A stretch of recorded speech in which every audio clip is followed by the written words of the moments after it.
이렇게 동시다발적으로 제가 일을 하다가 코로나에 제가 실버를 만나게 됐어요. 그래서 실버를 만나게 돼서 그때부터 코로나 때 뭐 거리두기해라, 만나지 마라 이렇게 하는데 저는 한 달에 한 번씩 지금까지 자격 과정을 안 열어본 적이 없어요. 그래서 지금까지 한 달도 건너뛴 적이 없이 지금까지 자격 과정을 열고 있는데요. 이렇게 하면서 그때부터 제가 이렇게 했던 일이 또 뭐 있냐면 실버 과정을 시작한 지는 제가 코로나 때이기 때문에 그렇게 많이 뛰지 않죠. 그때부터 제가 했던 게 감사일기 쓰기 지금까지 하고 있고요. 그다음에 제가 1000명을 데리고 성경 통독방을 100명 리더자를 데리고 그거를 제가 한 5년 하고 내려놨습니다. 그런데 그때부터 더 했던 게 중요한 게 뭐냐? 블로그였어요. 블로그를 제가 5년차 쓰고 있는데 지금까지 한 번도 5년차 쓰면서 제가 아침마다 블로그로 여러분들을 아침 카톡방을 태우고 있죠. 한 번도 빠짐없이 지금까지 쓰고 있습니다. 자, 저를 한번 따라서 해보세요. 강사가 되는 일은 강사가 되는 일은 공부하는 일이다. 공부하는 일이다. 어떤 공부? 우리가 블로그를 통해서 블로그 쓰는 공부를 해야 돼요.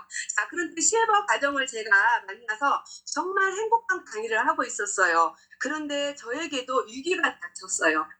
2022년에 저는 1월 달에 교통사고가 나서 차를 폐차하고 한 2달 정도 병원에 입원을 했었습니다.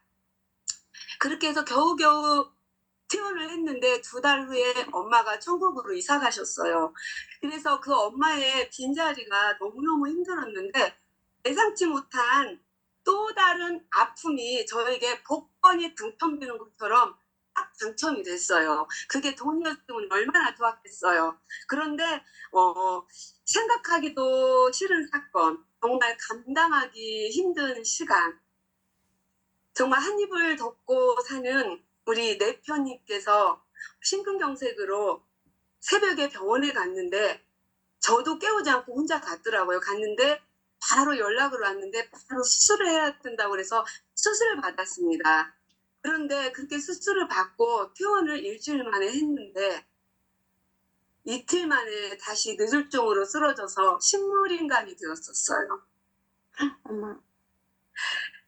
정말이지 앞이 캄캄하고 설명으로는 안 되는 그런 고통과 아픔이었어요. 그런데 아무한테 이걸 우리 강사들한테 말하지 않았었어요. 그런데도 저는 그 다음날 저희 짝꿍을 중환자실에 놓고 강의를 가야만 했어요. 학교 강의였기 때문에 안 된다고 그래서 가야만 했는데 그런데 감사하게도 다른 분들의 기도를 통해서 기도 후원으로 정말 말도 못하고 일어나지도 못했는데 정말 말을 하게 되고 앉게 되고 또 서게 되고 걷게 되었어요. 그래서 빠르게 그렇게 회복이 되길래 저는 3개월이면 보금자리로 돌아올 수 있겠구나 이렇게 생각을 했는데요. 6개월이 돼도 돌아오지 않고요.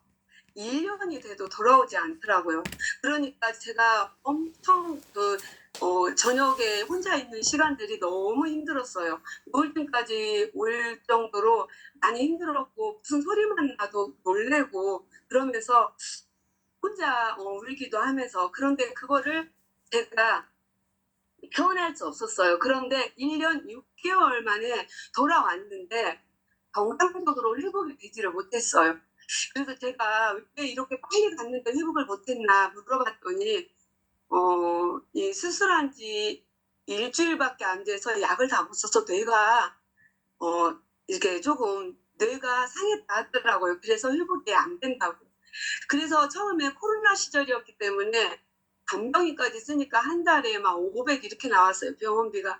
그래서 제가 일을 하기 때문에 저는 들어갈 수가 없고 코로나 검사도 해야 되고 하니까 쉬는 날도 갈 수가 없었어요. 그래서 그렇게 많은 병원비를 감당을 하면서 제가 있었는데 저는 울고 싶어도 울 시간이 없었어요. 그리고 내가 너무 아프고 힘들어도 그 다음 날은 오뚜기처럼 제가 일어나야만 했어요. 그런데 제가 너무 감사한 거는 이렇게 열심히 이 웃음 치료를 만나서 실버 과정을 만나서 제가 웃고 강의할 수 있는데 저를 회복하는 그런 시간이었어요. 그래서 강사님들은 제가 항상 웃고 있으니까 항상 그 모습 속에서 정말 행복한 강사, 그래요, 맞아요. 저 행복했었어요. 그 시간만큼이라도 제가 웃을 수 있었기 때문에 제가 치료가 되지 않았나, 저는 그런 생각을 합니다.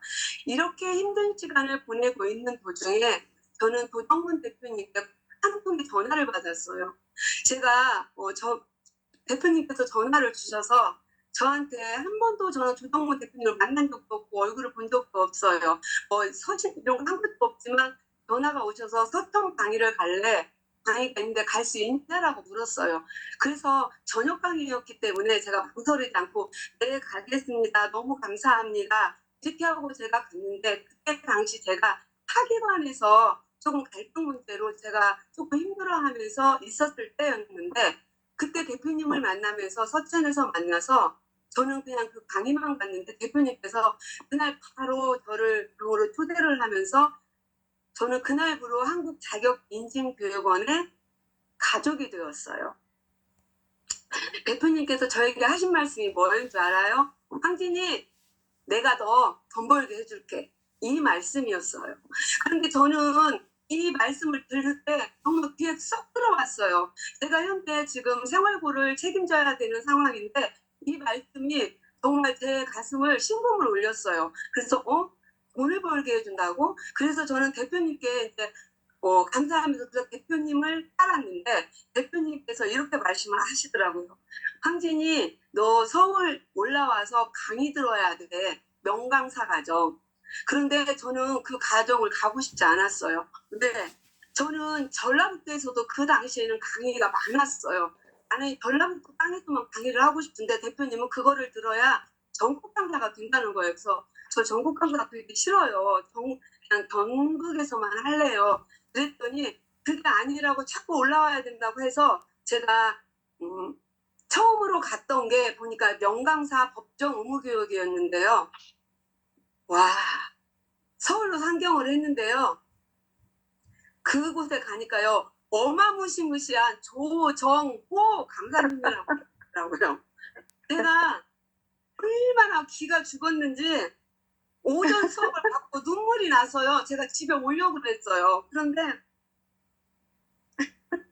내가 이렇게 돈을 많이 주고 여기까지 올라왔는데 내가 왜 이런 소리를 들어야 되는가 이런 생각이 들고 나는 그동안 사모로서 내가 한 번도 경험하지 못한 그런 현장이었어요. 그 현장이. 그리고 막 스피치를 시키는데 자기 스타일이 안 맞다고 다시 하라고 하고 그래서 이게 다시 하는데도 이게 안 돼요. 근데 너무 웃긴 건 뭔지 알아요? 조정호 원장님은 전라남도 사람이잖아요. 그런데 전라남도 말을 못 알아듣더라고요. 그래서 전라남도 말을 못 알아듣고 다른 분은 다 알아듣는데 혼자만 못 알아서 왜 묻는다냐 이러셨거든요. 그런데 중요한 것은 이때 대표님께서 저를 막 달래면서 그래도 이걸 마치고 가야 된다고 이렇게 말씀을 하셨어요. 그러면서 또 대표님이 뭐라고 하냐면 치불치불하면서 뭐라고 하셨냐면 아이고 황진이 재수 없다고 너 때문에 내가 말도 함부로 못하겠다고 막 이러면서 나 힘들어 죽겠다고 그래요. 그래서 왜 그러냐 제가 그랬거든요. 대표님 저한테는 농담도 하지 말고 욕도 하지 말고 막 이랬거든요. 그런데 제가 깨달았어요. 내가 이 기관에 붙어있고 이 기관에 흡수를 하려면 내가 그냥 여기에 맞춰야 되는구나. 그래서 그 뒤로부터는 그냥 같이 농담 받아치고 그냥 한 수 위를 그냥 아무튼 저 나름대로의 머리를 썼어요. 그런데 대표님께서 그러시더라고요. 황진이 겁나게 적응 잘한다고 칭찬을 해주시더라고요. 그래서 제가 이제 그렇게 대표님을 만나서 이제 자격 과정을 익산에서 열고 이렇게 했는데